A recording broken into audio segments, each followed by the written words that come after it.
ನನ್ನ ಹೆಸರು ಮಂಜುಳಾ ಅಂತ.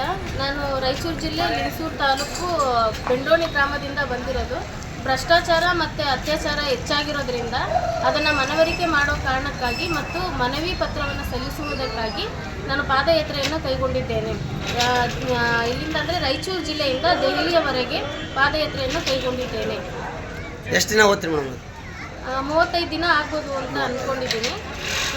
ನೀವು ಮೊದಲು ಯಾರು ನೀವೇ ಅಂದ್ಕೊಂಡಿದ್ರು, ಯಾರು ನಿಮ್ಗೆ ಹೇಳಿದ್ರಿ ಹಿಂಗೆ ನಡೆಯಬೇಕಿದ್ದು ಅಂತ? ಯಾರು ಅಂದಿಲ್ಲ, ಸ್ವಇಚ್ಛೆಯಿಂದಾಗಿ ಮನಸ್ಸಿಗೆ ಬಂತು. ಸೊ ಅತ್ಯಾಚಾರ ಭ್ರಷ್ಟಾಚಾರ ಅತಿಯಾಗಿ ಆಗಿರೋದ್ರಿಂದ ಸೊ ಅವಾಗ ನರೇಂದ್ರ ಮೋದಿ ಅವರು ಬ್ಲ್ಯಾಕ್ ಮನಿ ಹೆಂಗೆ ಹೊರ ತೆಗೆದ್ರು, ಸೊ ಅದೇ ರೀತಿಯಾಗಿ ಒಂದು ಒಳ್ಳೆ ಕ್ರಮವನ್ನು ಕೈಗೊಂಡು ಸಂಪೂರ್ಣವಾಗಿ ನಿರ್ಮೂಲನೆ ಮಾಡುವಂಥ ಕಾರ್ಯಕ್ರಮ ಕೈಗೊಳ್ಳಿ ಅನ್ನೋ ಕಾರಣಕ್ಕೋಸ್ಕರ ನಾನು ಪಾದಯಾತ್ರೆಯನ್ನು ಕೈಗೊಂಡಿದ್ದೇನೆ.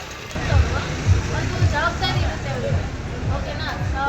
ಜವಾಬ್ದಾರಿನ ಸರಿಯಾದ ಕ್ರಮದಲ್ಲಿ ಅವರು ಕೆಲಸ ಮಾಡಬೇಕು ಅನ್ನೋ ಉದ್ದೇಶ ಅಷ್ಟೇ. ಭ್ರಷ್ಟಾಚಾರಿಗಳಾಗಿ ಆಗ ಕುರ್ಚಿಯಲ್ಲಿ ಕುತ್ಕೊಳ್ಳೋಂಥ ಅವಶ್ಯಕತೆ ಅವ್ರಿಗಿಲ್ಲ.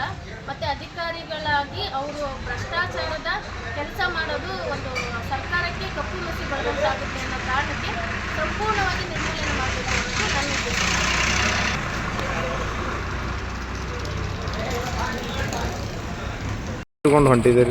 ಸರ್, ಭ್ರಷ್ಟಾಚಾರ ಮತ್ತು ಅತ್ಯಾಚಾರ ಅತಿಯಾಗಿ ಆಗಿರೋ ಕಾರಣ ಸಂಪೂರ್ಣವಾಗಿ ನಿರ್ಮೂಲನೆ ಮಾಡುವಂಥ ಶಕ್ತಿ ನರೇಂದ್ರ ಮೋದಿ ಅವ್ರಿಗಿದೆ ಅನ್ನೋ ಕಾರಣಕ್ಕೋಸ್ಕರ ನಾನು ಮನವಿ ಪತ್ರವನ್ನು ದೆಹಲಿಗೆ ಕೊಡೋ ಮೂಲಕ, ಅಂದರೆ ಪಾದಯಾತ್ರೆಯ ಮೂಲಕ ಮನವಿ ಪತ್ರಕ್ಕೆ ಹೋಗಬೇಕು ಅಂತ ಹೊರಟಿದ್ದೀನಿ ಸರ್. ನಾನು ರಾಯಚೂರು ಜಿಲ್ಲೆ ನರೇಂದ್ರ ಮೋದಿ ಅವರಿಗೆ, ಪ್ರಧಾನಮಂತ್ರಿಯಾದ ನರೇಂದ್ರ ಮೋದಿ ಅವರ ಪತ್ರ. ಯಾವಾಗಲಿಂದ ಬಿಟ್ಟಿದ್ದೀರಿ ಊರು?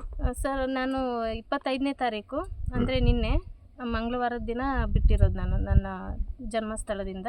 ಯಾವ ತಾಲೂಕು, ಯಾವ ಜಿಲ್ಲೆ ನಿಮ್ಮದು? ರಾಯಚೂರು ಜಿಲ್ಲೆ ಲಿಂಗಸೂರು ತಾಲೂಕು ಬೆಂಡೋಣಿ ಗ್ರಾಮ ಸರ್. ಈಗ ಎಷ್ಟು ದಿನಕ್ಕೆ ದೆಹಲಿ ಮುಟ್ತೀರಿ ನೀವು? ಸುಮಾರು 30 ದಿನ ಆಗ್ಬೋದು ಅಂದ್ಕೊಂಡಿದ್ದೀನಿ. 30-35 ದಿನ ಆಗ್ಬೋದು, ಇಲ್ಲ ಅದಕ್ಕಿಂತ ಕಡಿಮೆ ಕೂಡ ಆದರೂ ಆಗ್ಬೋದು. ಈಗ ಮೊನ್ನೆ ಮುಖ್ಯಮಂತ್ರಿಗಳು ಸಿಗದೆ, ಪ್ರಧಾನಮಂತ್ರಿಗಳು ಸಿಗದೆ ಅಂದರೆ ಧರಣಿ ಅಲ್ಲೇ ಕೂತ್ಕೋತೀನಿ ಸರ್. ಬಟ್ ನಿಮ್ಮ ಉದ್ದೇಶ ಮನವಿಯನ್ನು ಭ್ರಷ್ಟಾಚಾರ ಮತ್ತು ಅತ್ಯಾಚಾರ ಸಂಪೂರ್ಣವಾಗಿ ನಿರ್ಮೂಲನೆ ಆಗಬೇಕು, ಭಾರತ ದೇಶದಲ್ಲಿ ನಿರ್ಮೂಲನೆ ಆಗಬೇಕು, ಸಂಪೂರ್ಣವಾಗಿ ಆಗಬೇಕು. ಯಾಕಂದರೆ ಸರ್ಕಾರ ಅಂದ್ರೇ ಒಂದು ಗೌರವ ಇದೆ. ಸರ್ಕಾರದ ಮೇಲೆ ಕೆಟ್ಟ ಅಭಿಪ್ರಾಯ ಬರಬಾರ್ದು. ಅವನೇನೇ ತಪ್ಪು ಮಾಡಿದ್ರು ಅವನಿಗೆ ಭಯ ಇರಬೇಕು. ಸರ್ಕಾರ ಅಂದ್ರೇನು, ಸರ್ಕಾರದ ಅಧಿಕಾರಿಗಳಂದ್ರೇನು ಭಯ ಇರಬೇಕು ಅವನಿಗೆ. ತಪ್ಪು ಮಾಡೋಕ್ಕೂ ಮುಂಚೆ ಅವ್ನು ಯೋಚನೆ ಮಾಡಿ ಮಾಡಬೇಕು. ಈಗ ಯಥಾಸ್ಥಿತಿ ನೀವು ಹೆಣ್ಮಗಳು ಇಷ್ಟೊಂದು ಕಷ್ಟಪಟ್ಟು ಏನಕ್ಕೆ ಮಾಡ್ತಿದ್ದಾಳೆ,